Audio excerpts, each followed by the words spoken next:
Эту работу можно всегда начать. Но для этого лучше язык. Я это язык, и суть язык. Он что это? Специально. А колотишь пастеешь междикш, юрока междикш стоишь. شيء история. Аллах жинит так выйди, как я выйди. На доллар да, кой саги, короче, полный закон со всеми этими доками, со всеми выводами полностью. Был искусственный интеллект, который может. А он еще макроесный и кинешь, короче, он сразу же экстерн буквально в течение нескольких секунд, минут. Выдаст тебе сжатый полностью. И можно множество документов искать, сказать ему, ищи здесь что-то про чеченцев, ищи здесь что-то. И ты можешь сотни, тысячи книг так-то прошарить, и законно все. Сабалушкал, халах балурбочкал, тысячи садик, 1000 часов бабишкал, волка хинц ах балурбу.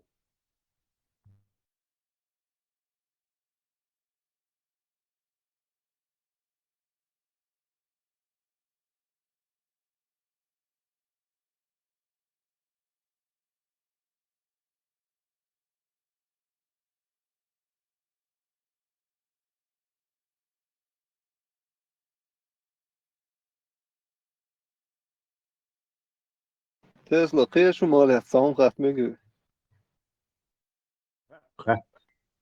Хатта где-то.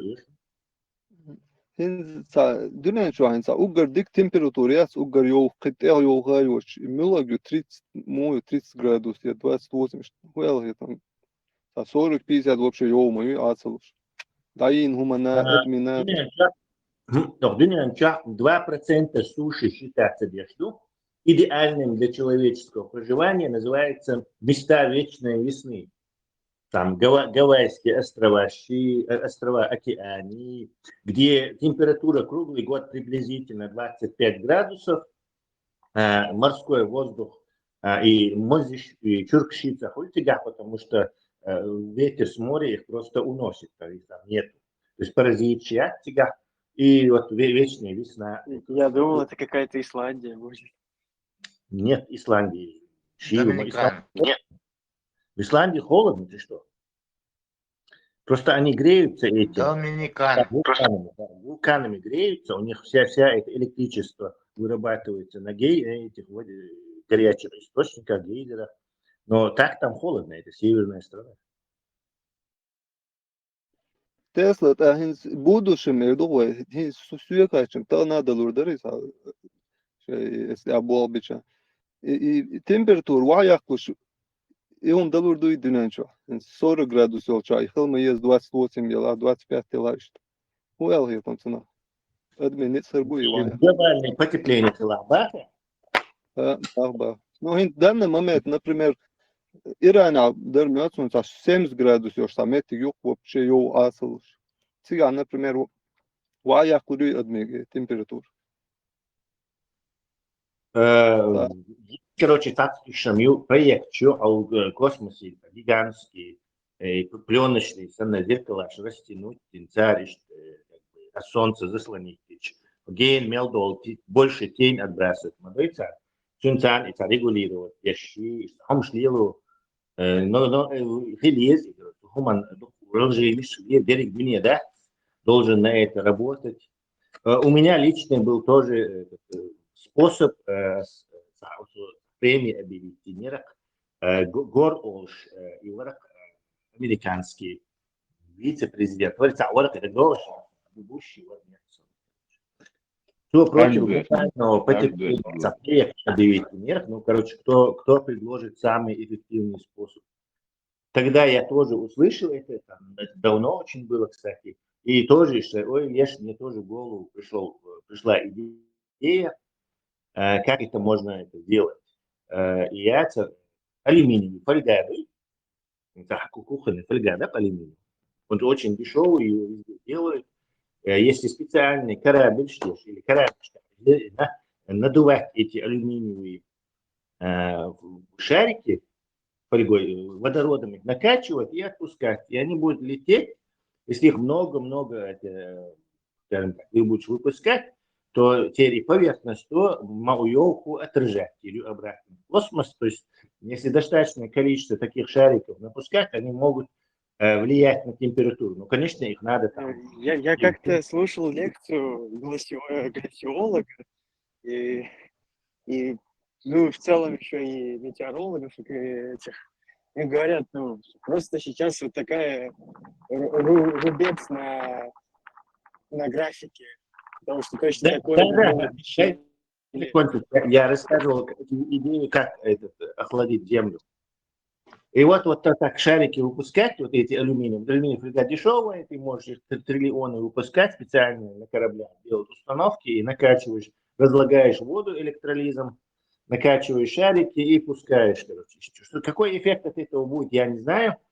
Потом у одного была идея все крыши мира покрасить в белый цвет. То есть тоже они отражать будет 90% солнечных лучей обратно в космос. И таким образом планету будет охлаждать. То есть там много проектов был, кто победил, я там не знаю, я уже не помню, давно это было. Короче, насчет того, что это как бы слух еще, и на самом деле Земля не нагревается, это циклы Солнца, это циклы геологические, это все неправда. Если ты тепло вырабатываешь, то оно куда-то должно деваться. То есть оно волшебным способом не исчезнет, не диссипит, да, короче. Конечно. Про парниковый эффект же говорят, ну, типа вода поглощает углекислый газ, и альбедо также работает. Все это объяснимо и работает. Да. Чем больше углекислого газа, тем вот эти водоросли, которые, оказывается, у нас не леса нам кислород поставляют, а именно море, то есть водоросли в основном эти море. Они тоже, это хлорелла, это начинает бешено размножаться и больше этого поглощать, но любая система имеет вот это какую-то вот, чтобы сбалансироваться, у нее есть какой-то запас. Кто тебе сказал, что этот запас, короче, он бесконечный? То есть у тебя миллионы машин, миллионы угольных станций, все выкидывает к чертовой матери триллионы тонн в эту атмосферу, и ничего не должно происходить. Короче, все должно как бы, я не знаю, автоматически отрегулироваться само собой. Это так не работает. Конечно, на климат влияет. Мы сами это замечаем. Вот даже война в Украине влияет на климат в Европе. То есть они там миллионы снарядов кидают, миллионы защищают, вот этот дым поднимается, заслоняет это, холодное лето, там холодные дни в летом бывает, вот это, зима бывает там такая, это влияет даже. Да, это почему-то все еще звучит как разводка, потому что один цикл извержения вулкана выпускает триллионы кубометров углекислого газа. Кстати, вранье. Да, я тоже про этот аргумент слышал, специально его проверял. Это вранье. Вулканы выпускают не CO2, оказывается вулканическую пемзу, серу, то есть это частицы такие, которые оседают. То, что взрыв вулкана там выбрасывает CO2, это вранье оказывается. Я тоже думал, что это правда.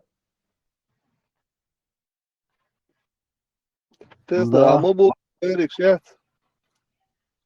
الشارك يشتحلش يشكنتروليروت illuminaties سون ودك دينر سب بيل نعبش ورث ماشيناش يوغايوش ده سبوتنيك إنسا معفقية شراء ويلين هلا يتسون سبوتنيك يحسا بروجرام فواتين تسينز دوحالي أترجاتيش سونو يلوشيش يال إيالو ريرون سايقال إدك دينر سون يوشين هذا هاي وقشتا Здесь бог Тесла. Тяжелые частицы выбрасывает вулкан при извержении. Это все оседает на определенной территории. Да, он там бензин и газ не сжигает, это точно. И чтобы CO2 выкидывать, углекислый газ, чтобы выкидывать. Это, кстати, эту отмазку запустили вот эти, которые вот нефть хотят продавать, вот их лобби, они, короче, активно вот занимались этим. Извержение крупного вулкана там выбрасывают вот эти миллионы, что там машины за год не выбрасывают, бла-бла-бла-бла. Это вранье. Ну, это типа тот же прикол получается, как и с ядерной зимой. Ее на самом деле не будет.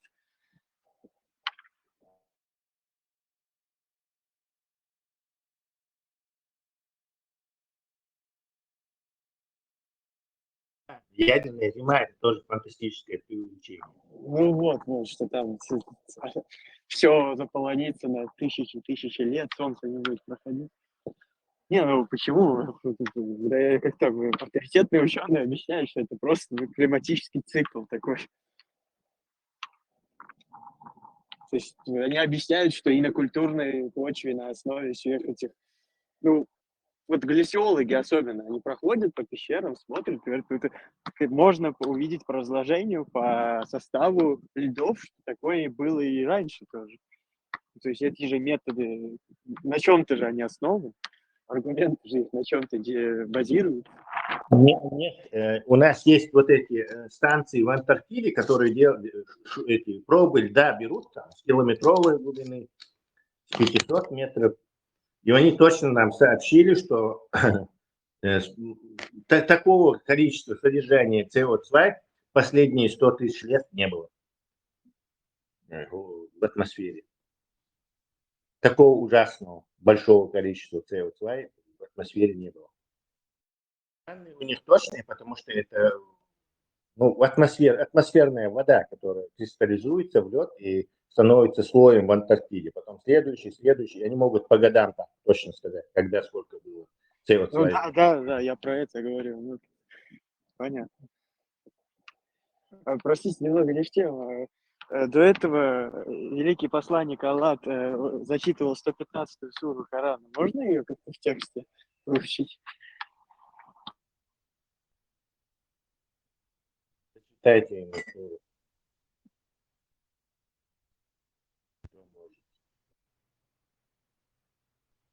Или нужно обращаться к самому посланнику?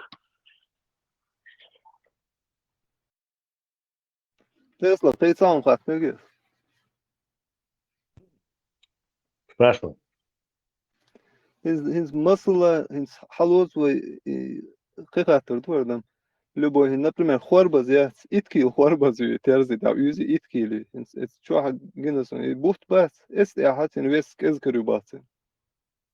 Тацин реально вес, я ю, это любой, это хорбаз, я машин летан, я дунья летан, реально вес. И муху орду, реально весую. Сейчас объяснить. Дело в том, что понятие вес и масса они разные. То есть масса была в саду, вес был в саду. Но поскольку мы живем только на одной планете, да, то для нас вес и масса одинаковые на Земле. Естественно, как ты на другую планету попадаешь, там уже вес будет другой, но масса останется точно такой. То есть количество атомов и молекул, из которых состоит вещество, будет то же самое, но гравитация этого тела будет тянуть его с другой силой, уже с меньшей или с большей. И просто. А вы куда там величина, ювен удобно, вот мы одну величину эту, как бы, ну, физики, конечно, он царил, да, но бывает, мы для нас вес и масса как бы одно. Сколько у тебя масса? Ну, у меня масса, не знаю, 90 килограмм, понимаешь? Хотя на самом деле Луна уже в 6 раз меньше Хиру, а вес меньше Хиру, но масса останется точно такой же. Да, и гравитация, да, я вообще ума дома, да, вообще любой дуния яса вообще вес идут на хуй. С какой силой твою массу тянет к себе планета? Кыяц, цундер, кыяц. Там чином что? Учти, что масса никуда не двинется. И массе такого, что в космосе вообще, чтобы эту массу сдвинуть на расстояние, придать ей какое-то ускорение, ты должен затратить ту же энергию, что и на Земле. Он разница атом. Закон ускорения будет точно такой же. Столько же топлива тебе надо будет сжечь, чтобы столько же ньютонов тебе нужно оттолкнуться. То есть от этого гумахейство, что просто тебя не тянет кто-то за хвост к Земле. Нет, он имеет в виду, вот на Луне, если поднимать одно и то же тело, то там будет легче его поднять. И не истуцами. Это будет легче. Да, история, конечно. На Земле ялкил и илан терз, да, ялкил хагойторю, Луна ти уансу ялкил терз и илах уже такил гойторю, 6 раз меньше. Тесла, насчет цвет Теакс, отраженная длина волны получается, определить, что больше цветаж. А если уже глаза закрыть на цвет, муху, еще Глаза закрыть, то есть ты закрываешь доступ электромагнитным волнам своим световым ячейкам, он умагурят, ты увидишь это. а цвет таким же остается. Цвет таким же остается. Нет, цвет яркий оставаться будет. Это просто от него отраженный свет. Он отражает вот такую-то, короче, волну, длину волны. Другое поглощает. Тесла Мы hasta говорим, засосал. да, мы это называем цвет, но это не цвет. Ага, никакого цвета не существует, понятное дело. Это Разные просто спектры волны. да, отражение определенного спектра. Короче. Догадайтесь, почему по-научному Солнце называют абсолютно черным телом.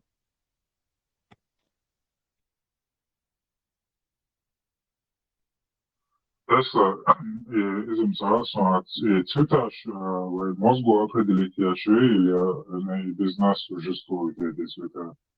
Наверное, из-за того, что выпускает белый спектр света, полностью весь свет выпускает.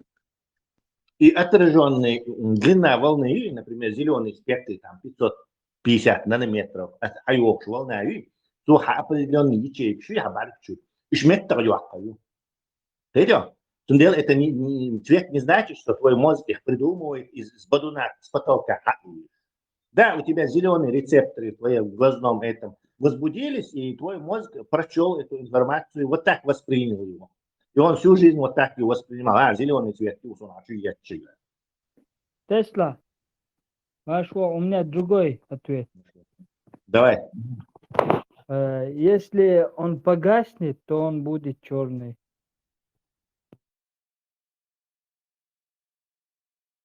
Нет. Вы конкретно про звезду или про то, что она сколлапсирует, а потом в черную дыру? Нет, это не совсем нет. Это вопрос из термодинамики, не из космологии.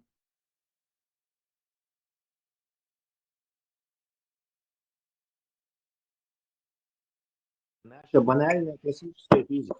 Это не никакой там великий. Я тогда поддерживаю то, что сказал Санчо.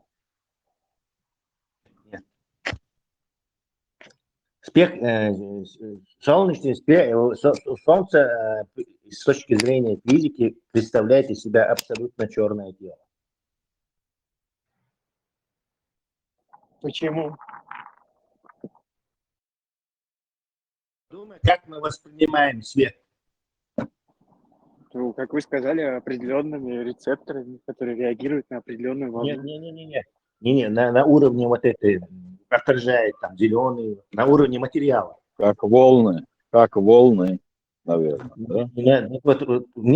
Вот берем мы какую-то, не знаю, зеленую пластину, не знаю, покрашенного зеленого забора. Что с ним происходит? Тесла, Тогда может, потому что она поглощает свет, который на него попадает. Да, близок к ухам, не совсем правда ты это все же. Но оно тепло. Если это вопрос из термодинамики, то потому что оно и не имеет отражающей, Солнце как объект не имеет отражающей способности. Да, абсолютно. Абсолютно черное тело, потому что оно ничего не отражает. И да, где Тесла, Это как бы это крутится интуитивно. Но если ты понимаешь механизм, как это, например, цвета, то есть отражается от зеленого, ты видишь зеленое. А если ничего не отражается, значит, это абсолютно черное тело, оно ничего не отражает.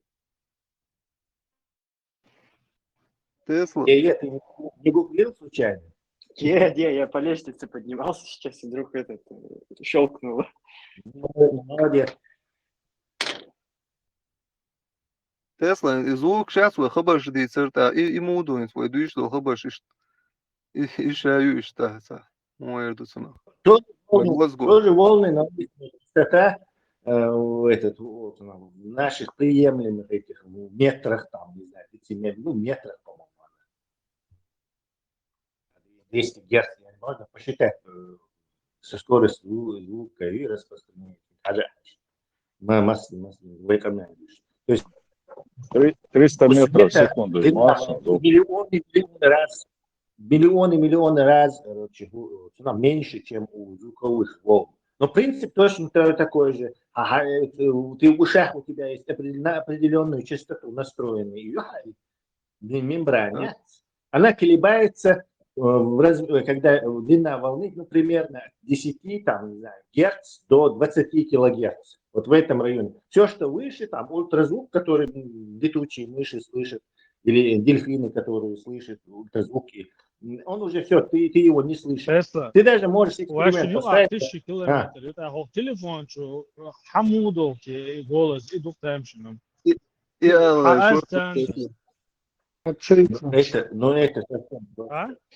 Это совсем просто. Это совсем просто. А синсками микрофон, наверное, там электрический микрофон, потому что типов микрофона великое множество. Сега кварцевый пластина, и уж может там есть электрический микрофон, скорее всего. А скамяндующен цуна мембрания из его, то есть багар амандующен воздух дегушмовый, а эрн воздух он дегуш. Вот а дегушен и мембран есть. А кварцевая пластина имеет такую особенность. Если ты ударишь по ней молотком, она внезапно взорвется электрическим этим током. То есть она искры шату уходит. То есть он будет начнет создать какую-то разницу потенциала и на мгновение ток колется. Вот этот момент они и используют, короче. Останавливают механические давления мои, как удар молотка, только оно слабое намного. И мембран тухает, он с его выводов начинает течь ток. И ток там течет, точно синхронизируя с моими словами. Громко хамядющий, хули, осмелишь, и он следует каждой волне, которую я создаю. Каждому в тысячу волн в секунду я создаю своим голосом, например. И он вот это 1000 раз в секунду, он будет в напряжении возрастать, уменьшать. Сусечь совсем перестанет. То есть потом это напряжение юди попадает на аналоговый цифровой преобразователь. То есть он тестер, он очень быстро, правда, Переводит мерит эти напряжения и как бы в цифровой формат переводит. Вот здесь было там 0,5 вольта, здесь было 0,75 вольта, в секунду, 1000 раз. Это называется дискретизация. То есть аналоги сигналят, он на куски делит, и каждую долю секунды около напряжения, ложь. И вот эти данные, вот эти цифры уже там, 223, 1024, у меня цифры шлют, через этот радиоволны по телефончику. В твоем телефоне происходит просто обратный процесс. Уже мембране. صبري والمش انا قعدوش как бы да я сдаю коллега или наушники что он как бы передать дома а голос Он напрямую, он цифры хочет.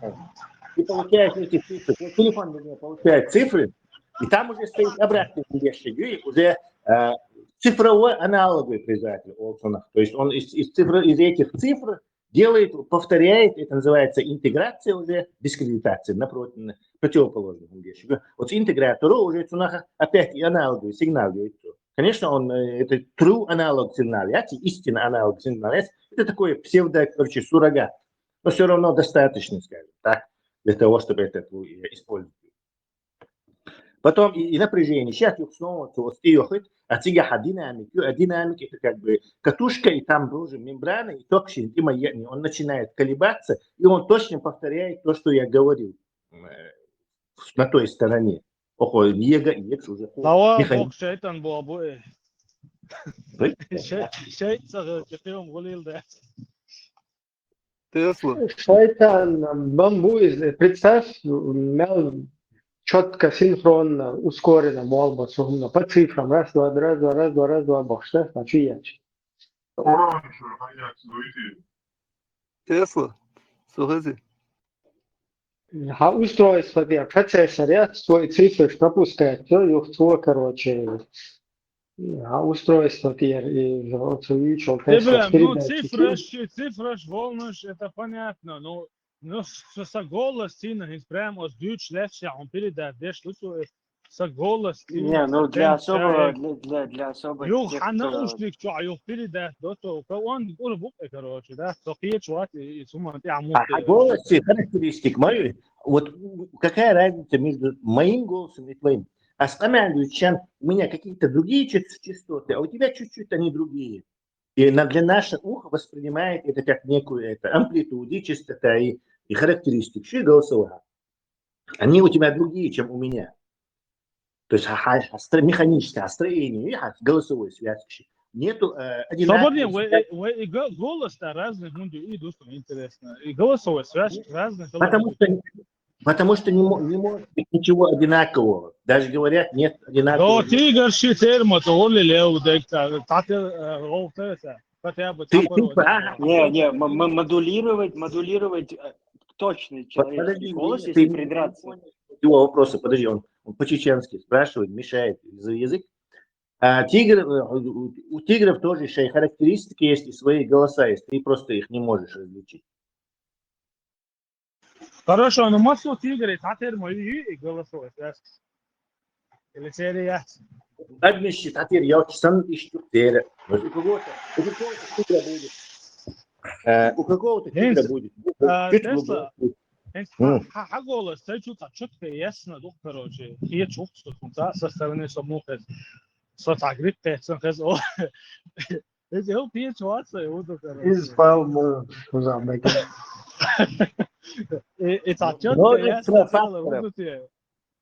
Множество факторов влияет на строение твоего голосовой связи, а генетика, что массу ждут, где ты находишься, какая влажность там сейчас, какое давление воздуха, короче, фактор шматик, насколько, какой у тебя вид микрофона, насколько ты приблизился, какой там усилитель, какой у него этот способ этого, гейн-контроль. То есть есть целый фактор, что какой АЦП там, может у тебя там 16-битный АЦП.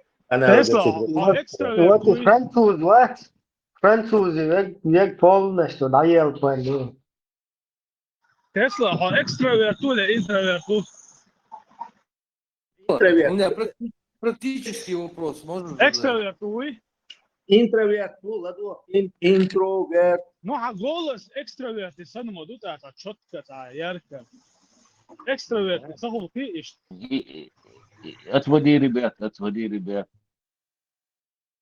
Немаловажно значение формирования человека, да, и слуховой аппарат, и как он слышит. Из-за юмор-серии разными, смотря как он слышит, у него восприятие звуков тоже бывает. Да. Огромное количество факторов. Не один фактор. Экстраверт, хулители. Крэш проверь. Безусловно, бухабет хатер, да, полностью сомнение, да, идеологии просто аномалия. Их обычно. Альберт, который выстрелил. Альберт, это. Практически вопрос, Бехтон Билыш. Ты вот сейчас говорил, что голос, там, мембрана, ток, вот эти несколько ты назвал терминов. Если это все там присутствует, почему нельзя вот воспользуясь этим процессом, заряжать эти же сами телефоны? Слишком маленький будет этот выход. То есть КПД и кескалю. Генаксоны Тесла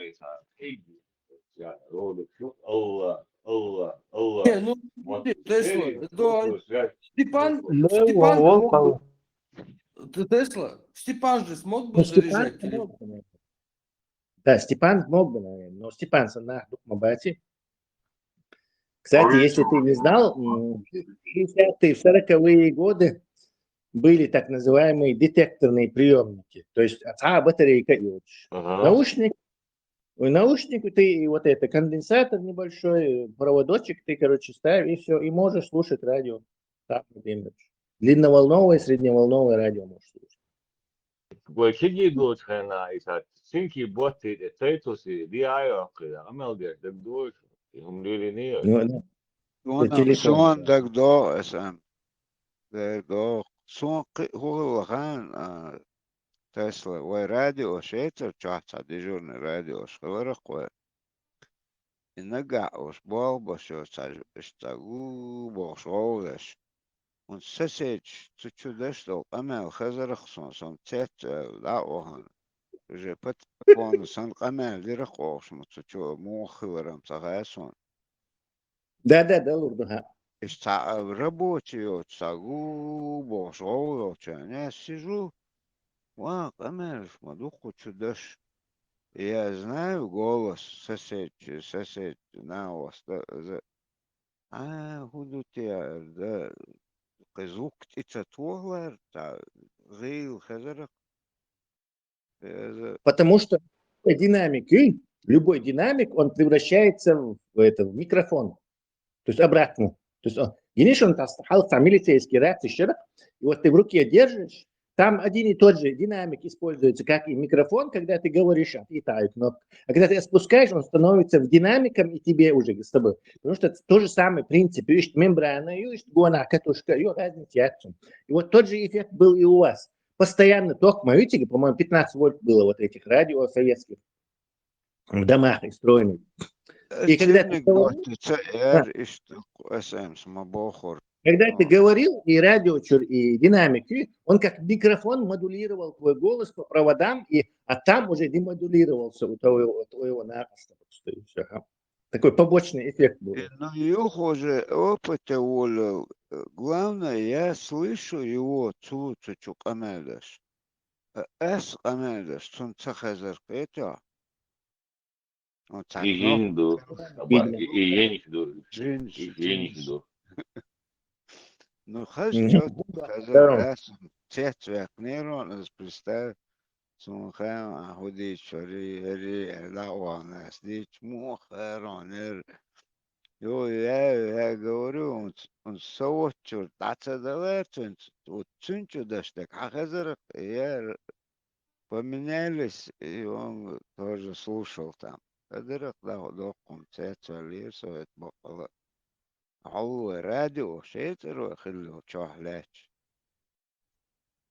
مصوغان زوشك ميلك حوشو راديو بتاخان غيرك صباح بشو تاغو بوش قديتش بس مومنت خيرك ايمن دو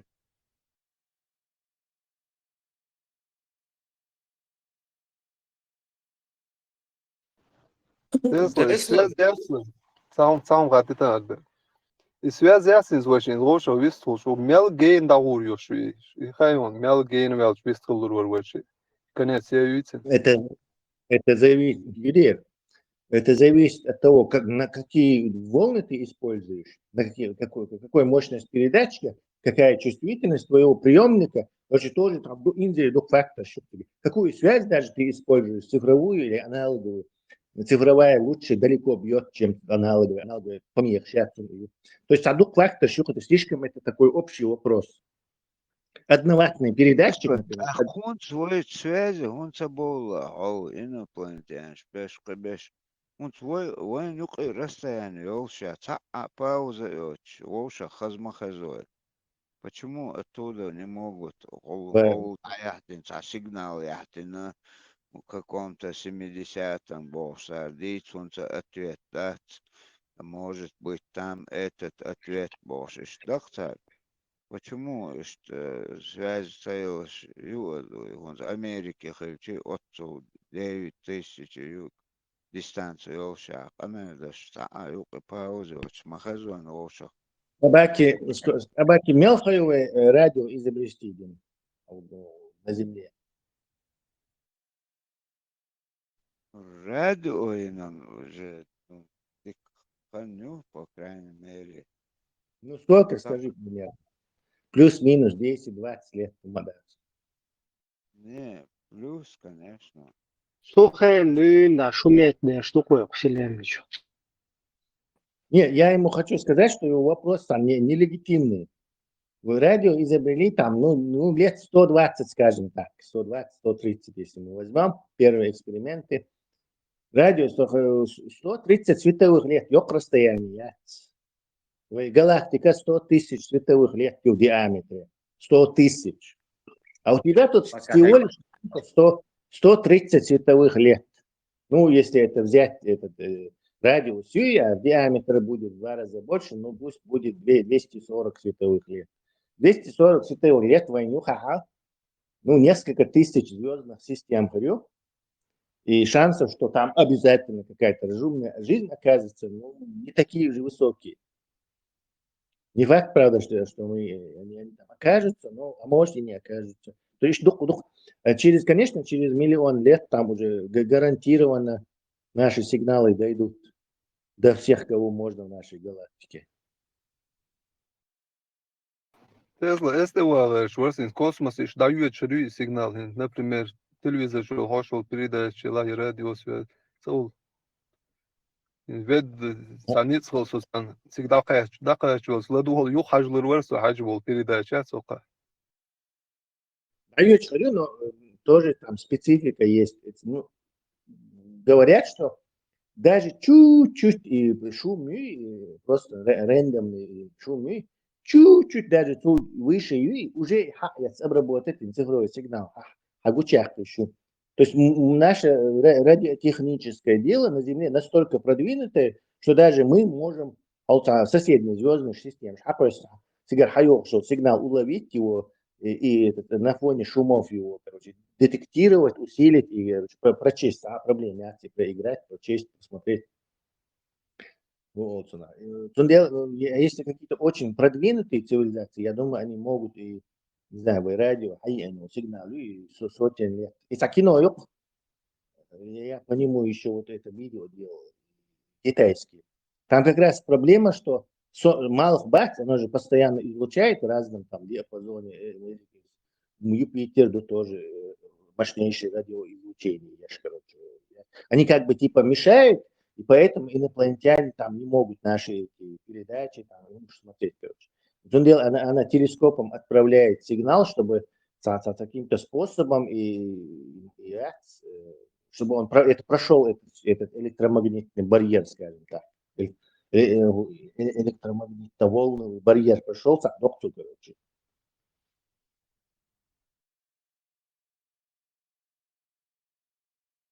Это для кино, поэтому Бахдуй неизвестно. Так-то, я думаю, волны проходят. Он Voyager, спокойно волны, Tesla Вселенная, конец цела, хойза ньюя вариант витин.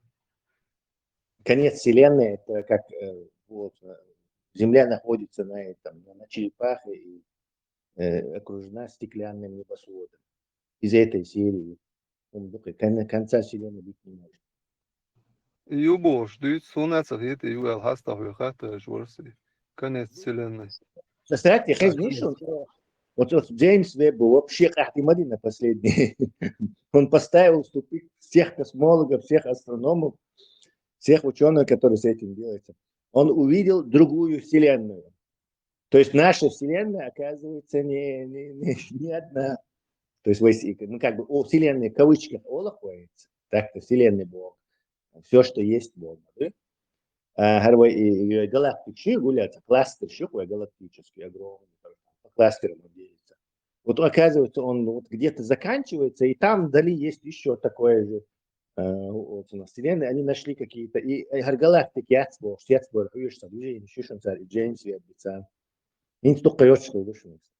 Как они определили, что типа дали определение, что это новая Вселенная? Да, потому что они посмотрели его спектр и видят, что это не галактика по размеру. Все, теперь. И она находится вне нашей, я имею в виду, между нашей, сначала они сказали, что Вселенная круглая, да, то есть наша Вселенная типа круглая и вращается, один оборот 500 миллиардов световых лет, но это все пока что вилами на воде. 500 миллиардов лет, один оборот, гигантский шар со новой Вселенной, И Джеймс Веб увидел в дырочку, короче, вон там еще такой же шарик, короче. Просто звучит максимально спекулятивно. А что если это супер огромная черная дыра какая-то? Огромная черная дыра еще более спекулятивная. Нет, они увидели именно скопление галактик. Который точно так же крутится вокруг. Джамаат галактик, да, Тесла? Джамаат галактик. Да, Вселенная. седьмой, второй нет, они увидели. Там еще будет третий, потом уже седьмой, там и до Аллаха доберемся. Еще второй не Подожди, прошли, это как только можно. второе небо, что ли? Ну, у нас Второе одна будет семья, это. наверное, второе, я не знаю. Может, третье уже, если считать. Ну, он же там вроде спускается на второе небо, можно увидеть его. Конечно. Почему он спускается? Он где-то наверху. В космосе же нету верха, низа нету. Воистину Аллах всемогущий, он может сделать что-то такое. Всякую вещь, способен Тесла, на всякую вещь. он це долго пересадки лишу, почка пересадки лишу, он кошти, мозги хоуцлы, трепанации, кончур хоуцлы. Я не слышал такого, не знаю. Я не знаю. Кост пересадить, тогда что движения нет, по-моему, не получилось или не сделали. Китайцы, по-моему, хотели голову пересадить. Мозг невозможно, да? Невозможно было нашими технологиями. Что там в будущем? Возможно, мы можем только гадать.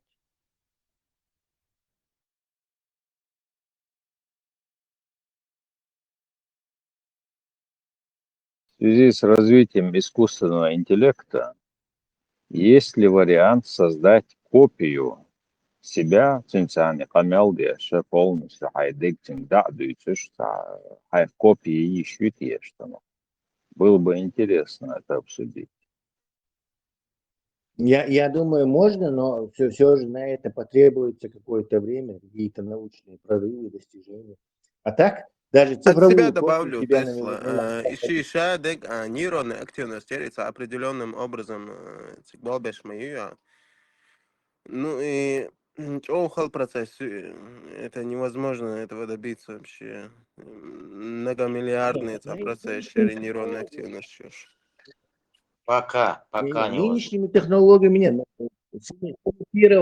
Сымитировать твои нейроны уже цифровым способом, почему невозможно? Очень даже возможно, только он достаточное количество должно быть, достаточно раз и прогонять без вдоха, сравнивая с твоими оригиналом, и в конце концов мы получим точную копию, только цифровую. Нет, тут человек говорит про, вот Абу Шишани говорит про в целом комбинаторную сложность. Как только решим NP сложную задачу, как только ее решим, тогда можно будет уже об этом говорить.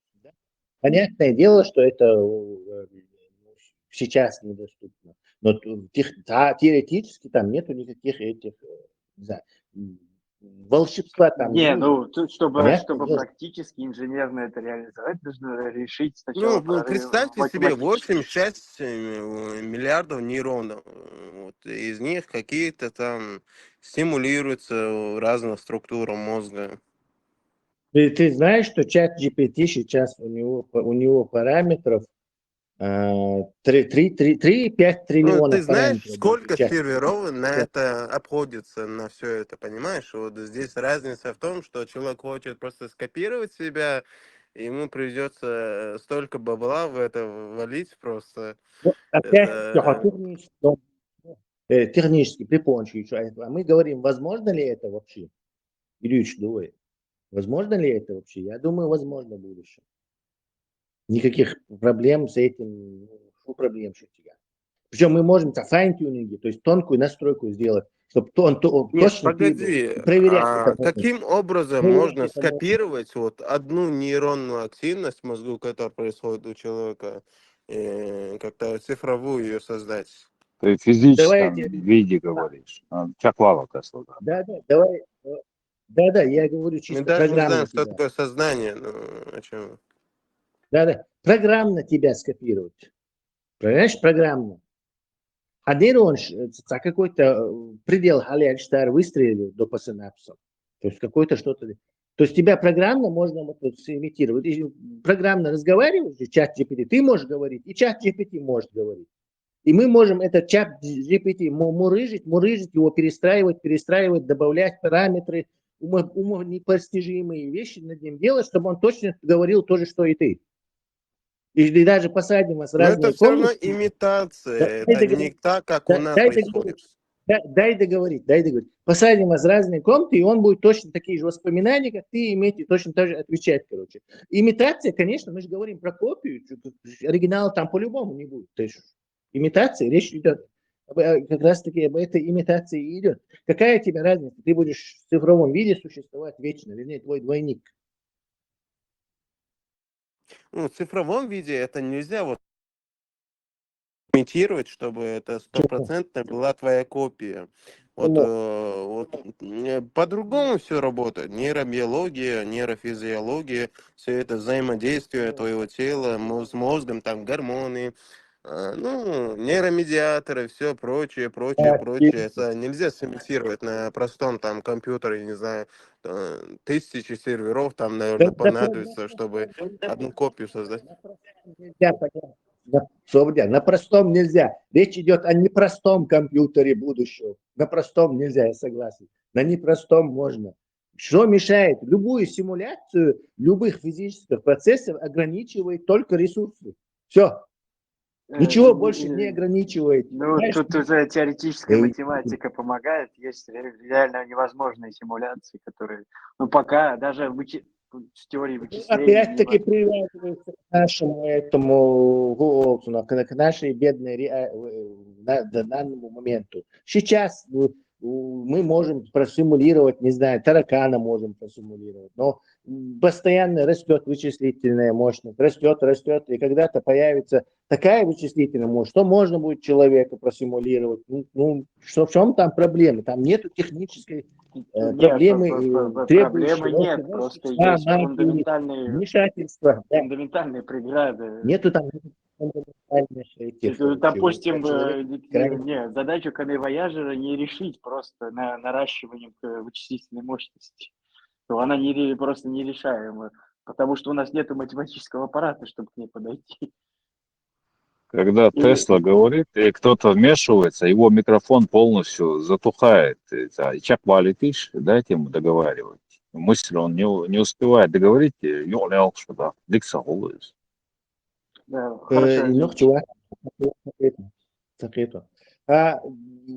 Твои вот эти возражения, что вот, мол, слишком это сложно. Нет, это не имитация мозга возможна. Его тело проимитировать можно. Все можно проимитировать. Каждое движение, каждая молекула в нашем теле можно полностью имитировать какими-то, не знаю, мощными вычислительными ресурсами. Можно. Это все можно по отдельности Тесла, извиняюсь, что перебиваю, но 8-6 миллиардов нейронов, как можно сымитировать, столько нейронной активности, и при этом, чтобы это была копия определенного человека. Ты знаешь, что наш мозг, там нету, чтобы один нейрон отвечает за что-то. То есть там идет какой-то хаос, то есть он массу лишних движений делает, чтобы простейшую какую-то мысль продуцировать. То есть он массу лишних движений делает. Как раз таки там нету хаоса, просто мы не можем это понять, как все это происходит. Причина следствия. Какой хаос? О чем вы? Аналоги сигналю, например, вот этом самом чат GPT, который картинки генерирует, там вот этот один вектор, там 2800, по-моему, у него эти. А у нас всего лишь один нейрон, какой-то порог, либо он выстрелит, либо не выстрелит. То есть единичка, 0, там наоборот, вот эти компьютеры, они скоро обгонят по ресурсам человеческий мозг и по сложности. И что они смогут нечто менее, сложное, чем они, намного уступающие вычислительной мощности, дай договорить, точку дай поставить, намного спокойно смогут имитировать. Я в этом 100% уверен. А ты изучал нейробиологию, что вы так говорите вообще? Нет, я не изучал нейробиологию, я просто делюсь своим мнением. И вот когда мы создадим когда создадим копию человека, ну, в будущем, да, есть ли вариант, что мы сможем создать Бога? Это вообще сейчас смешно было, что... О чем это было? Вы не Почему? забывайте, Ну, что Не человек смешно. становится богом. Это давно вы, решенный вопрос вы не философский. забывайте, что при создании искусственного мозга 70% не нуждается в копии. То есть не нуждается, вот, ну, 70% человеческого мозга не нужно копировать, потому что там расположены разные центры, которые отвечают за дыхание, за обмен веществ и так далее. Очень много совершенно Ну, там ненужного. же это только гипоталамус вроде, нет? Гипоталамус отвечает за функции памяти в основном. Короче, мы ищем мозгу кэш, то есть Ну что-то вот я именно говорю. прячется это сознание и его. Поскольку не факт, что наш мозг вот использует все эти самые твои синапсы до последнего для генерации сознания. То есть там множество, мы пока не знаем там ни хрена ничего, что там происходит, весьма туманно. А если Но мы то, не что вот знаем, это что за работает, что отвечает, как бы, какая кора за что отвечает вообще, как можно отдельно знаем, сориентироваться? грубо знаем. Грубо мы знаем, что там Не, отвечает. вот то, что говорит Тесла, Что это да. определяемо вот в рамках вычислительной науки. Это decidable, не decidable, definable, but not decidable. Ну, понятно, стимуляция. Если ты стимулируешь Да, определенную кору, то, то-то и ну, то-то происходит, нервное окончание, все прочее. А как можно высчитать, например, то, что ты о чем-то думаешь, не знаю. Пенроуз Вы говорит, что сознание модулировать невозможно, потому что оно Вы неопределяемо. оба, подожди, вы оба оперируете в рамках, вот сейчас мы пойдем в лабораторию и будем думать, как эту задачу решить. Это, понятное дело, вы эту задачу сейчас не решите. То есть мы не достигли ресурсов, достаточно нету для этого. Но любая задача, которая не требуется какое-то магическое, волшебное, супер, сверхъестественное вмешательство, вполне легко решаемо. А здесь просто вопрос ресурсов. Мозг у нас, поскольку он сложился таким образом, что он массу лишних вещей делает. Там массу ненужных вещей находится. То есть я даже предполагаю, что симуляция справится даже быстрее. То есть твою цифровую копию, вот сначала даже будут такие, не знаю, цифровые копии каких-то персонажей для игр, которые там сознание имеют. То есть, и они будут намного меньше, чем наш мозг, потому что наш мозг просто обвешен, потому что его этот неразумный дизайн это. То есть никто наш мозг там не создавал. Так, вот здесь будет вот это, вот здесь это. Это тоже нечто упорядочившееся со временем в результате эволюции хаос. И там много лишнего, как у жирафа, вот этот нерв есть, который мог бы у него из этого спиной сразу же, из этого, не знаю, из мозга сразу попасть в это, а он идет вниз, где у него ноги там, и оттуда вот так круг делает и обратно возвращается, там длиной сколько он там, 5-6 метров, из-за того, что у него эволюционно шея вытягивалась, и поэтому вот так получилось. То есть разумный дизайн, он экономит ресурс, просто-таки очень сильно. Поэтому вот эта цифровая копия твоя, Я она думаю, будет... Тесла, что можно смодулировать вот образ мышления в симуляции, как бы, искусственным интеллектом и всем прочим.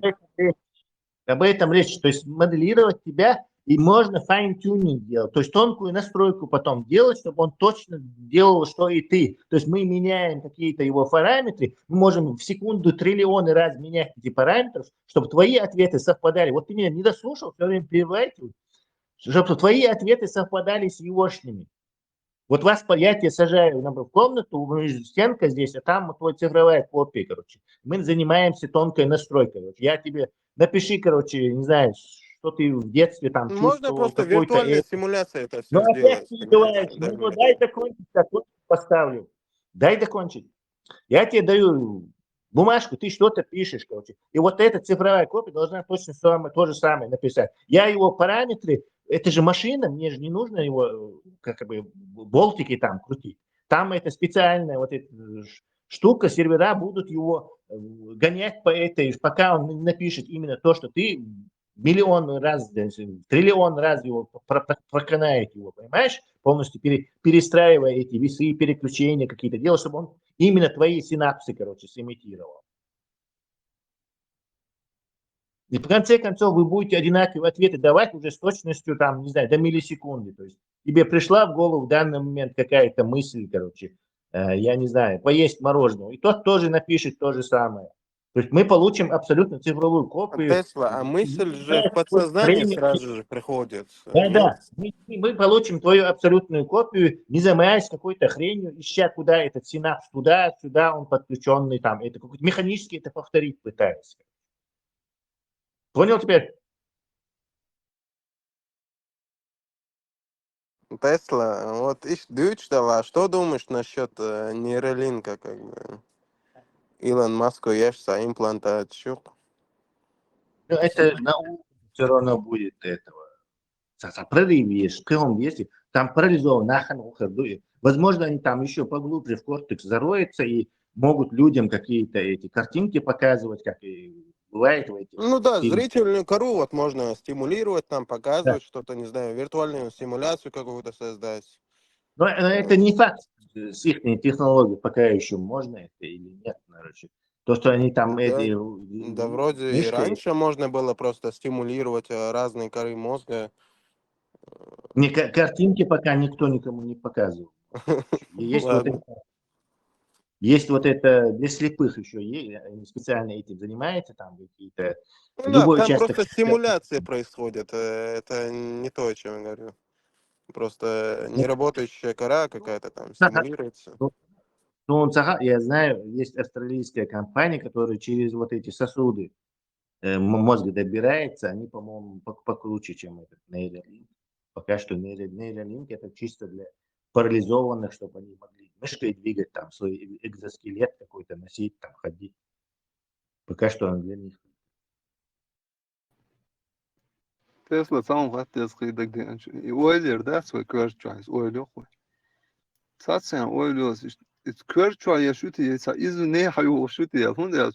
Ne son dag de ne son sandak de ne ders ne sona dag de ne öyle çok zaten şunu. İyi hum.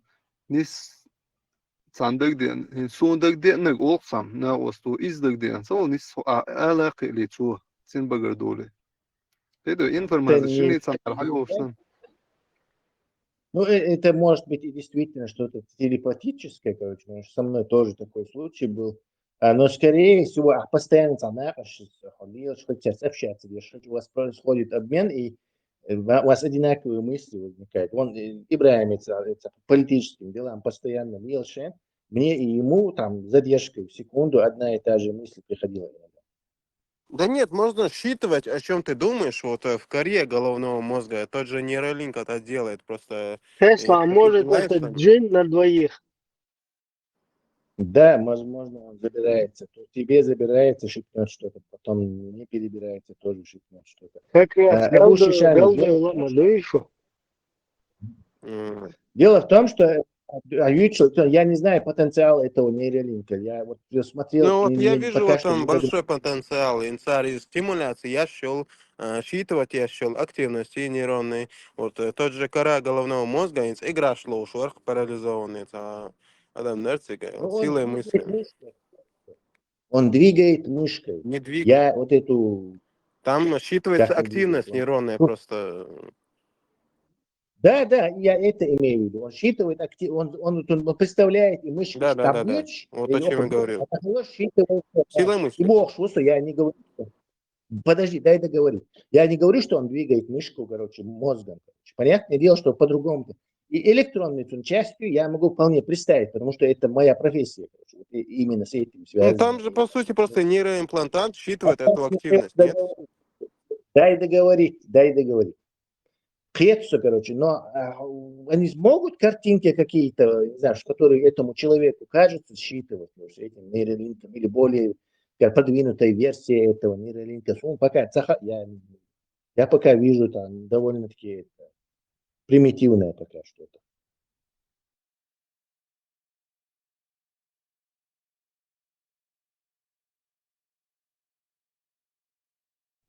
Тесла, там сейчас чип 2.0 Blind link, по-моему, для незрячих, Да. по-моему.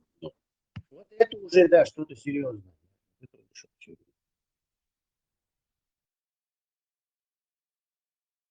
Tesla. Hins Jimolchen, hins, например, школе ветшаня, съел что дусайн. Тахана то и чё хочу. Да это на хлык со цахули и клетк шхисло шел, вообще хедом цахули. Да. Хойбо, Львом, это же просто тождество, как бы. О, Да. динчу, раду, душу не Я тебе коротким словом это объясню. Ты умираешь каждую ночь. Каждую ночь просыпается другой человек, скажем, чуть-чуть другой. В течение 10 лет это совершенно другой человек. В течение 20 лет это вообще другой человек. И клетк шмелха и нахисло что Тесла. Нет, мозговые клетки очень долго живут и очень неохотно делятся. Вполне возможно, что у тебя все еще есть нейроны 5-летнего возраста, которые были. То есть они как раз таки очень неохотно. Тесла, но Вот. ты это все равно ты просто трансформируешься, как бы, видоизменяешься. Просто это понятие тождества, да. Кто я, типа понятие. Да. Тесла, например, са преступление на са ичера дали. Сохала за бях божьего молодца, например, базна чувал на бях божью только это. Ну, по сути, так и есть, Лем. Ты просто... Да, все твои выборы детерминированы. Да, Тесла. Да, у нас тут есть Альберт Бог, человек, который тебе сообщит, что мысль действительно такая, вы до этого вы.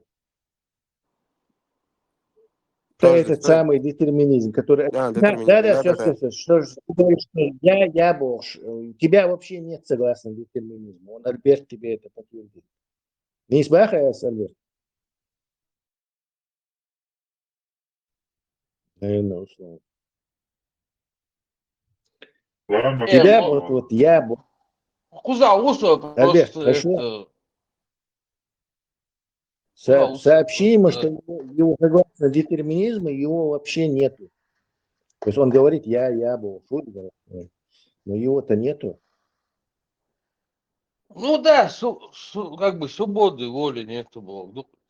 А я это псевдопонятие такое, Само типа, понятие я. свобода, воля, вообще смешно. Да, воля это же как раз таки что-то такое не свободное, как бы. То, что тебе диктует твоя среда, обстоятельства, в которых ты находишься, как бы, как она Ну может быть да, свободной? ну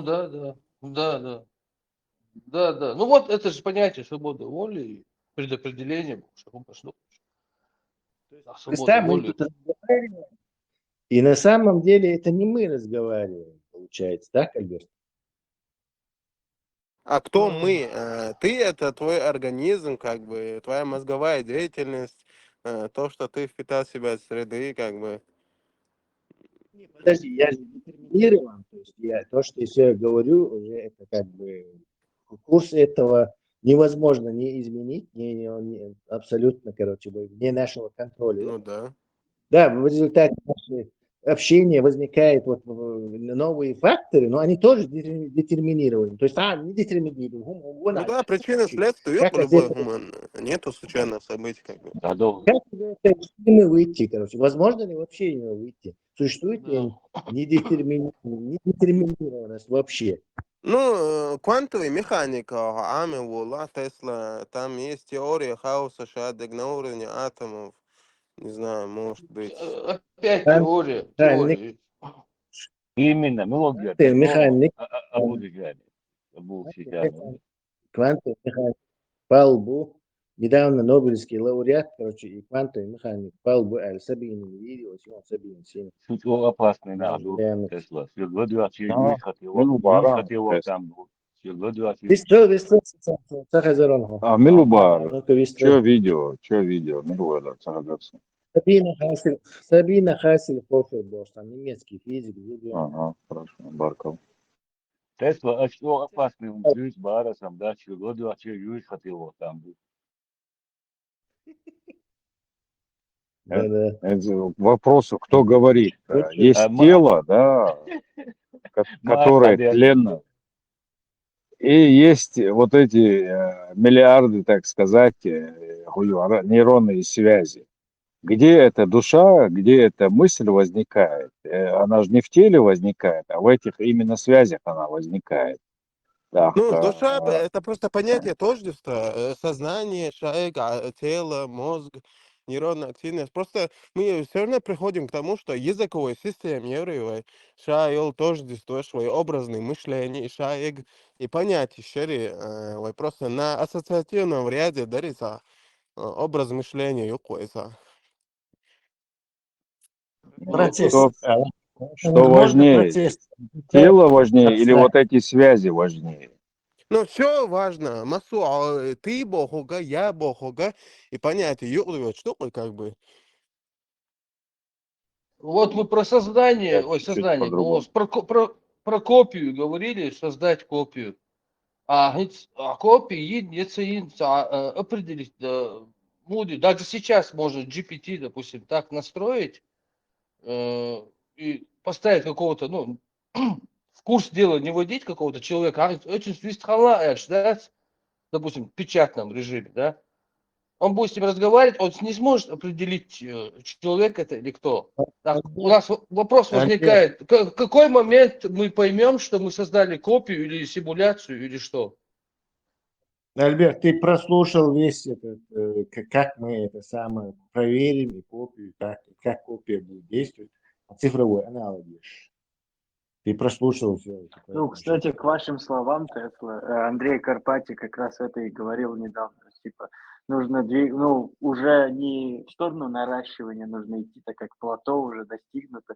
Нужно, we should streamline towards cognitive core. Ну, типа, вот этот bare minimum, который нужен, чтобы он оперировал. Потому что все переходит в плоскость агентных систем.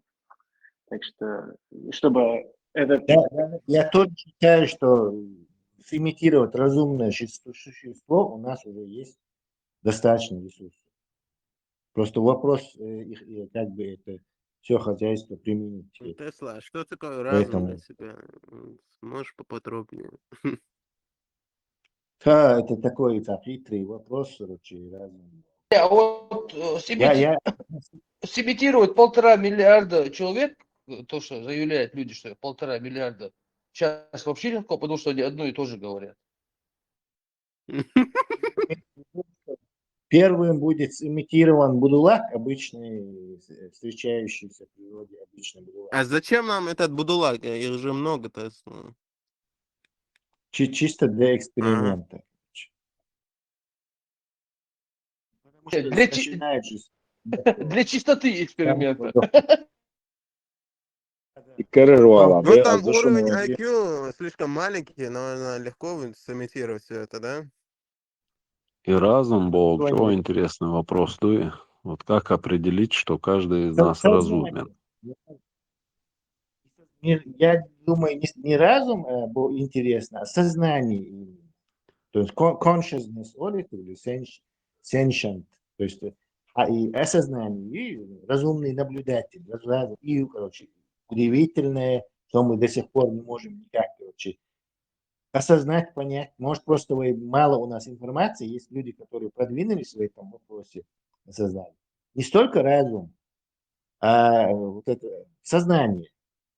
Что такое сознание? Где оно прячется? Как оно появляется? Формально это определить невозможно, к сожалению. Саморефлексия, как бы. Да, Да, нет. Тесла, мне, знаешь, мне кажется, у нас вот в голове, пока не открыли они эти клетки долгожители, которые вот все это накапливают и управляют всем этим телом, потому что постоянно деление, обновление хульшхальча, вайхицдал на протяжении жизни. А человек, как осознавая себя, вот как я, личность, он до конца своих дней считает себя одним и тем же. Извиняюсь, что перебиваю. А как же нейронные связи, которые формируются, как бы? Это из-за памяти ты считаешь себя. То есть память я уехал и ухал. Если тебе стереть память какую-то другую, то уже это нельзя сказать, что это ты.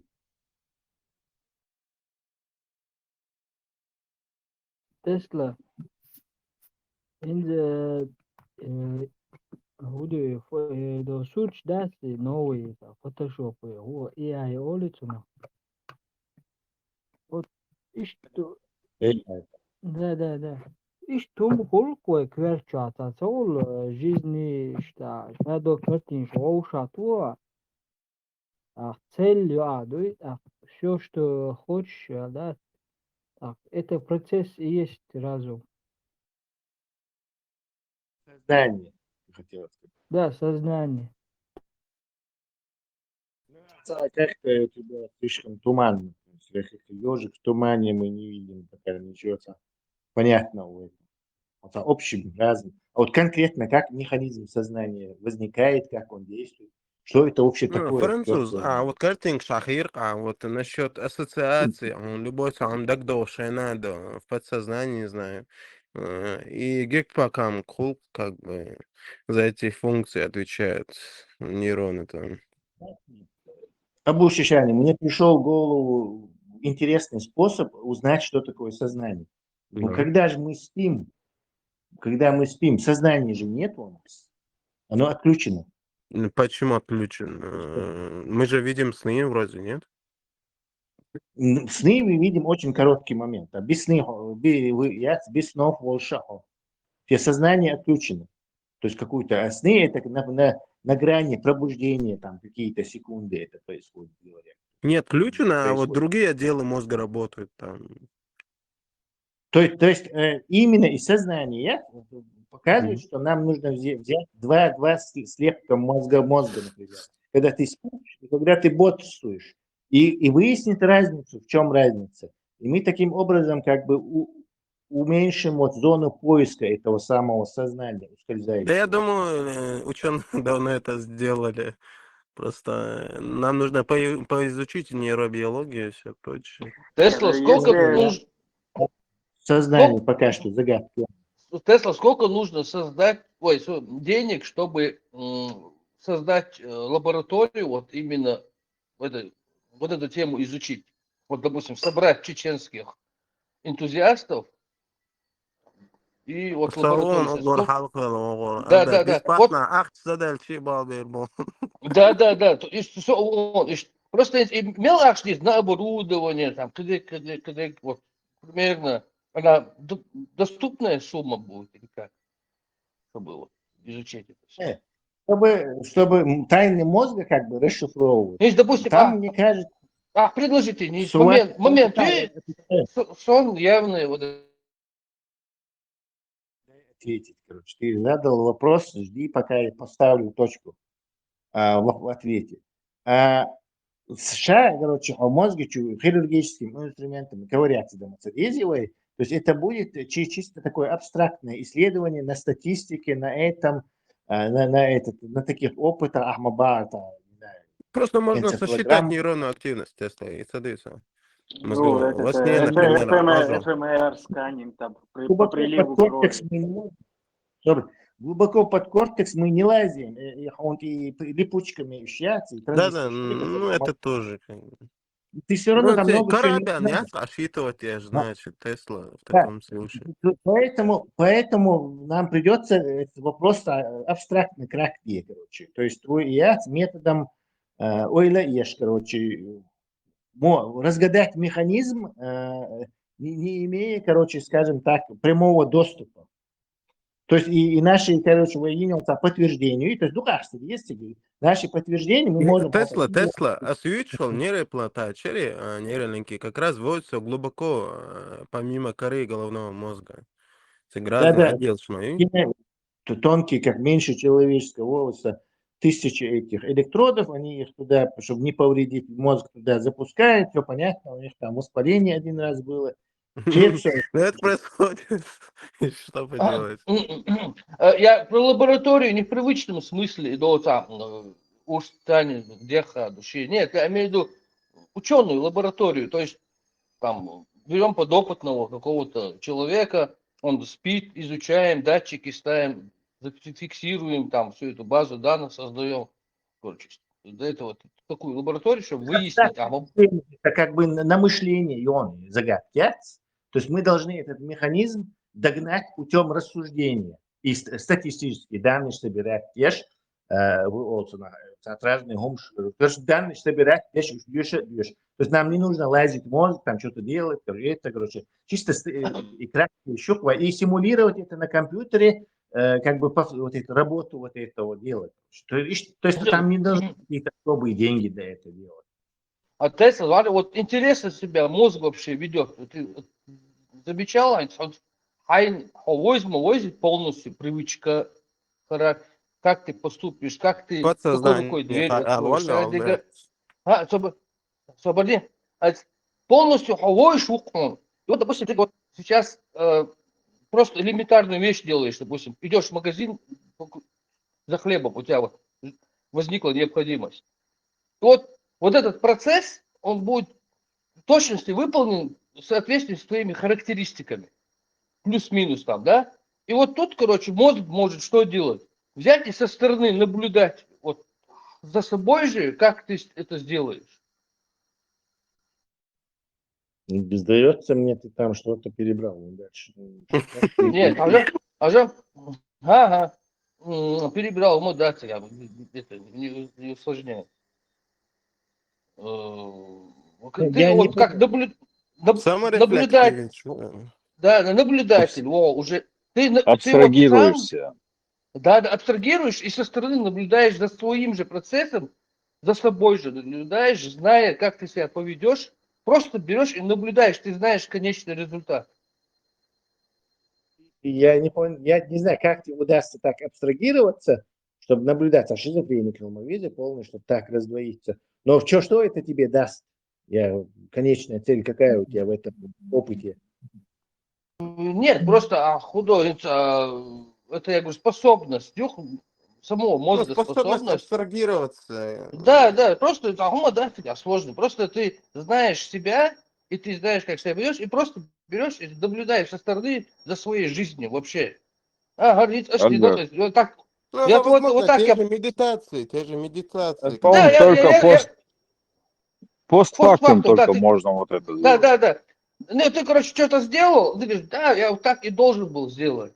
Это нормально, это логическая последовательная причинно-следственная связь. Не ищу тебя. Я знаю свои характеристики, знаю внешний мир, и вот именно так я и поступил. Сейчас просто многие не знают, что такое детерминист, что ты его, ладно, детерминист. Ты наблюдаешь за своим детерминизмом. Как это сформулировать? Ассаламу алейкум ва рахматуллахи. Алейкум салам ва рахматуллахи ва баракату. Ассалату салат сейдр алин. Амма ба'д. Банзай. Альберт, какая-то часть можем наблюдать в мозгу, какая часть может функционировать? Я не знаю. Дело в том, что они удивительные люди, они умеют абстрагироваться. Мне никогда не удавалось абстрагироваться от себя. Им, видимо, у них получалось. Ну тут скорее как Ты декартовская. занервничал, да? И посмотреть, какая часть у тебя там функционирует. Тесла, еще знаешь, что интересно, вот при наблюдении за головным мозгом, при глубокой амнезии мозг никогда не забывает о врожденных рефлексах и о работе каких-то жизненно важных центров. То есть все работает как часы. Он может все забыть, вплоть до даже различать цвета не будет. Но остальное, вот дыхательный центр, сердечно-сосудистый, все это работает как часы.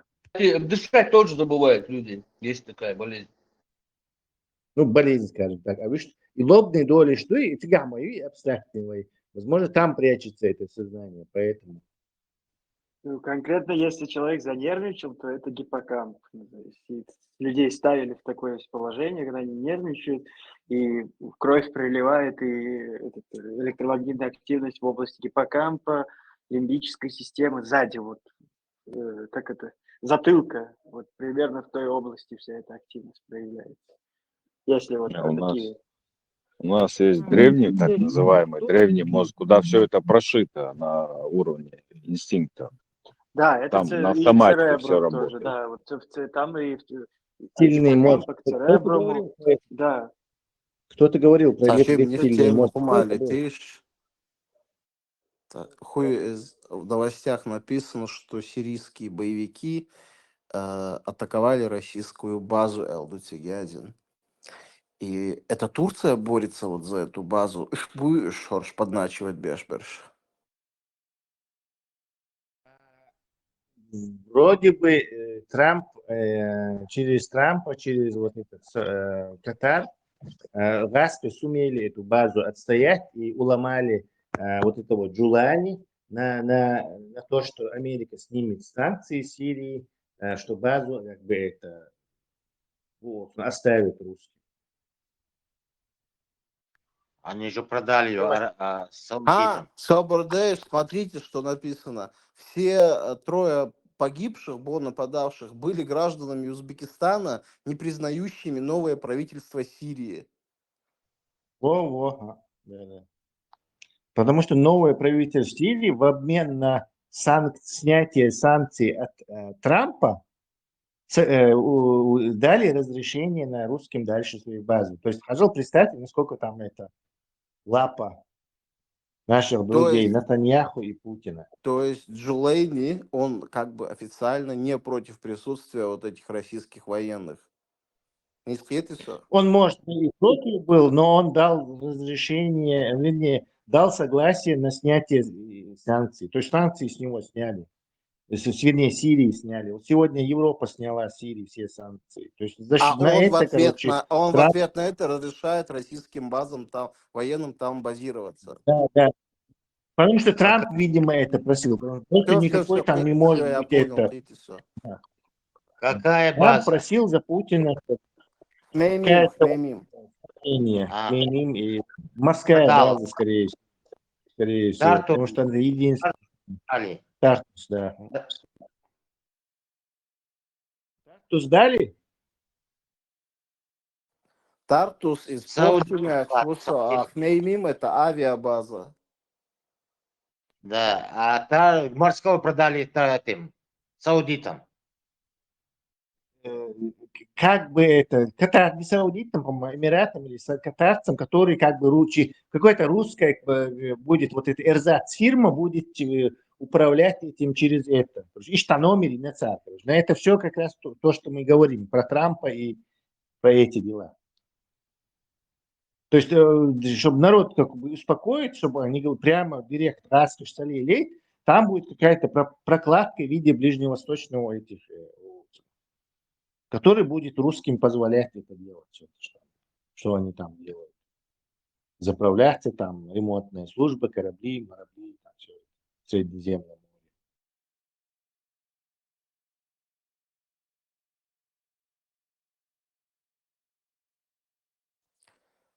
Тесла, вот теоретически, и вот наша территория, Таханел, в пределах сегодняшних границ. Вот на этой территории сколько людей могут жить, выживать? То есть вода, ресурсы и шадек приблизительно Массагантуэрдер. Думаю, это нормальный, современный сельское хозяйство, экономический, ну, как бы со всеми правилами, там, миллионов 5-10 без проблем. То есть до 10 можно? Думаю, что можно, да. Гидропоники, парниковые, даже на собственном этом. Вон Израиль тоже справляется, там и почва, и это все гораздо хуже, чем у нас, и климат, и воды им больше нужно. Тем не менее, они там 12-14 миллионов со своими продуктами, без проблем. Но Израиле больше в разы? Не в разы больше, не так уже больше, чем Мялёгкий из так. Гляну. Ладно, я ухожу, Рус.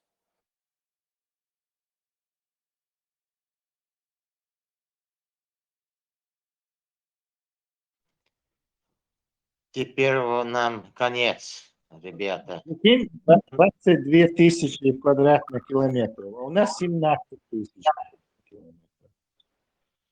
Причем у нас, у них там пустыни, Негев, Цаоняды, бесплодные земли. То есть, представь, насколько им тяжелее, чем нам прокормить сколько там, 12 миллионов утиги, мел утига, 10 миллионов утиги, 9 утига.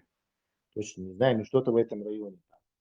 Да, и насколько им сложно, а у нас еще горы есть. У горы площадь, короче, больше, чем у равнины. То есть и склон вверх-вниз, это гораздо больше площади, и разложить, растянуть.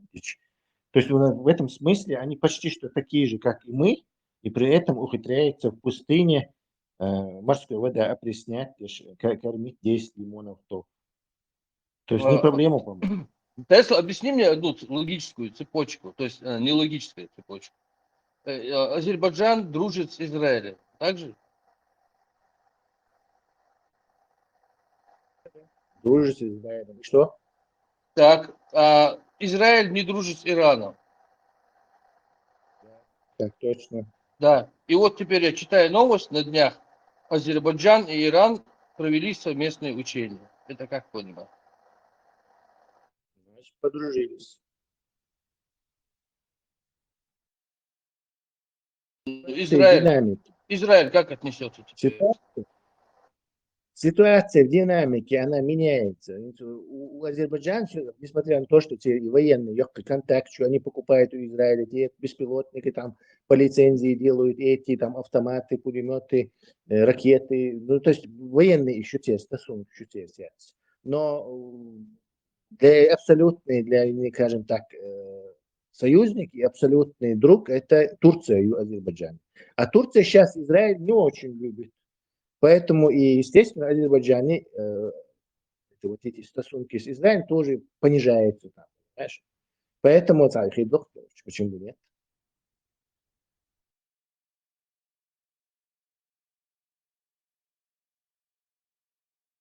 Вполне возможно, скоро увидим, что азербайджанцы холоднее к Израилю, и Израиль холоднее к Азербайджану. Ситуация в динамике, ситуация развивается, и государство меняет свои интересы, своих этих патронов, подопечных, друзей, врагов. Пакистан уже враг Америки и друг Китая уже. Хотя раньше, наоборот, он был друг Великобритании и Америки. А сейчас уже нет. Индия раньше была врагом Америки, Индия она друг Америки и считает, что это враг Китая. До этого Китай был, короче, Америки друг. Короче. Видишь, так, смотри, все. Все это к чертям меняется.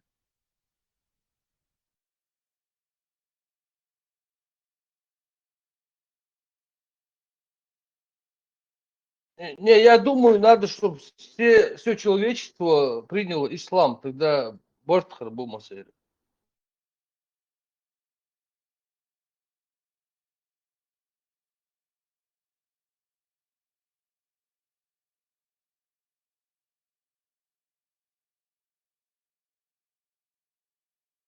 Когда наступит мир. Да. Маша Алла согласна с тобой.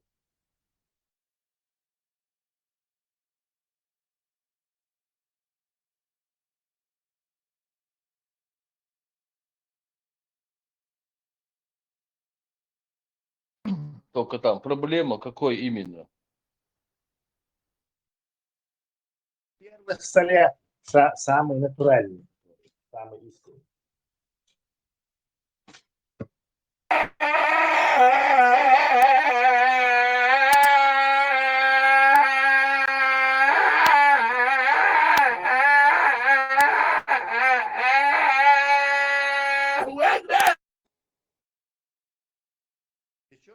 Это был знак свыше, Альберт. Аси Олша.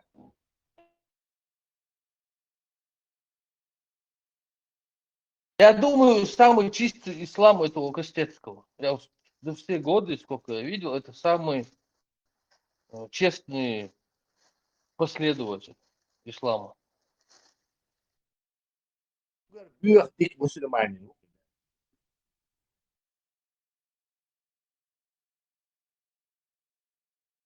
Он рай не хочет. Он за себя хочет, что другие в рай шли.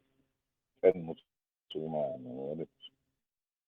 Если он сейчас Если он сейчас погибнет где-нибудь, а кто будет направлять на истинный кастетский ислам?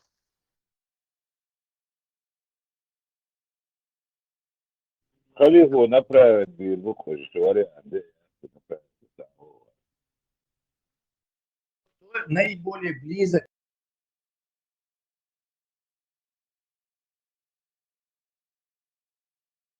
к его риторике, по-твоему, Альберт? Милу истинно честный ислам. Еще у него упреки были, если ты призываешь к джихаду, и призывал к джихаду, и призываешь сейчас, почему сам не идешь, почему сам первый не идешь туда? Кто пойдет, кто не пойдет, это не твое дело. В хадисе это написано, кто пойдет, кто не пойдет, не твое дело, или в аяте.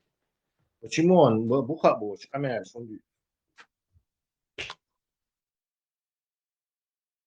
Лутер, Главное, сам иди. нет, а ну покажи мне источник, где написано, кто пойдет, не твое дело. Это Лутер, говорит. Это было продолжение. Тебе какое дело, кто пойдет, кто не пойдет? Главное, сам иди. В общем-то, не избавился. Контекста вызвали. Халиф из контекста слова вырывать. Ах ты, брат, плац. Слова Вот у него есть сознание? У Костецкого, кстати, да, его можно Да, было да. хорошо сымитировать. Не, вот тест Тьюринга он пройдет, интересно? Базара нет. Исламский тест Тьюринга.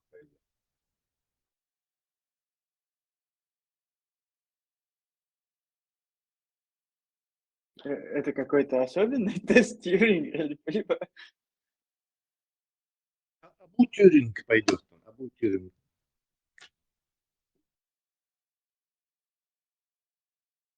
Кстати, хорошую суру можно сочинить. Аль-Тьюринг.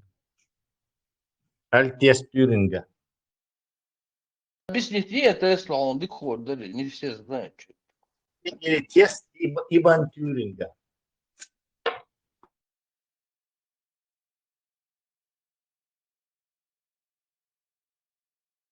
Тест Тьюринга уже все, Альберт. И его уже проходит.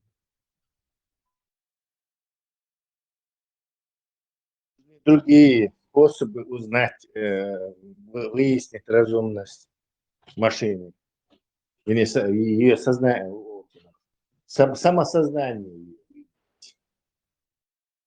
То есть ты разговариваешь с человеком или с машиной, выяснить вопрос. Да, да. Или что эта машина, она сознание имеет, чтобы выяснить. Не что имитирует, а что у нее действительно истинное, как у человека, осознающее само себя «я». Вот смотри теперь, вопрос интересный. Если искусственный интеллект проходит тест Тьюринга, а какой-то человек, если не пройдет тест Тьюринга, как это понимать? Об этом, кстати, и говорилось. Тьюринг вопрос ответит, соберет 20% очков. Ну и люди тоже не смогли бы там 40% ответить на эти вопросы. Я говорю, тест Тьюринга все уже дуба дал. Этим тестом ты уже не сможешь определять человека или машину. А ела их меньше. Тесла, Маршвол. Как ты думаешь, вот цабут Денбер, сознание южсын хэтин? У одномесячного ребенка это сложный вопрос. Осознание может реакцию, но рефлекторное, как предвестие сознания наверняка есть. Ну, не факт даже. Там надо. Не факт, что оно есть. Наверное, поэтому люди себя в этом возрасте не помнят. Да, скорее всего, обычно. С 3-5 лет помню. Я себя помню 2 лет где-то. Люди, кто Это, например, у детей у них вас же как слушают, бы, и непонятно, какие у вас ценности, во что вы верите, вы атеисты или буддисты.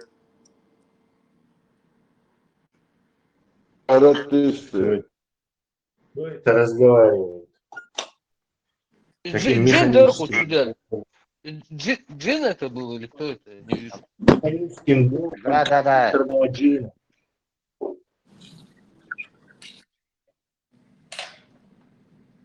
Тарарара. Ты что, стреляешь? Тарарара. Микрофон выключи. Вообще есть дальше вот это делить на категории людей. Ты обязательно должен принадлежать какой-то категории. Там буддист, атеист, туда-сюда. Обязательно. Халвиш, молодец это. Кто-то придумал какие-то категории. Стойлер. Стоили, кто-то придумал категории, и ты обязательно должен обязательно в какую-то клетку зайти и сесть, и закрыть за собой эту калитку. Так не должно быть, мне кажется.